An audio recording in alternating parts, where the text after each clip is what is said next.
এই তুমি এই বয়সে এখানে কি করতেছো? কি করতেছি মানে? আর এগুলো দেখার কি বয়স লাগে এগুলো তো নাকি? বাচ্চাদের, তুমি কি বাচ্চা নাকি? তো আমি এখনো বাচ্চা মন থেকে। কিভাবে বাচ্চা? 2 দিন পর একটা বাচ্চার মা হয়ে যাবা। আমি ভাবতেছি কি জানো, এখান থেকে এটা নিয়ে নেই। একটু বাচ্চা নাও না, বাচ্চাদের কাজে লাগবে, নিয়ে নাও। হ্যাঁ, আমার মেয়ে হবে যখন তখন ওকে আমি গিফট করে দিব, আর না হলে এটা আমার কাছে থাকবে। মেন তো গাইস এখানে আমি 100 বাদ দিয়ে এটা নিয়ে নিতেছি, কারণ এটা অনেক বেশি কিউট লাগছে আমার। এখানে তোমার টাকাই তো নিচ্ছে না। আমার টাকা দিবে না, নেয় শোনো কেন? তোমার বয়স নেই, এটা বাচ্চাদের না। না না না, সরি, এটা বাচ্চাদের, বড়দের না।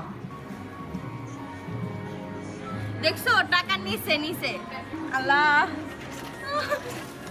গাইস লেটস সি, দেখা যাবো কি পায়। ও চলে আসছে, চলো দেখি কোনটা পাইছো। সিট ও, আমি যেটা চাইছি ওইটাই পাইছি। খুলে আমি গাইস যেটা চাইছিলাম আমি ওইটাই পেয়ে গেছি।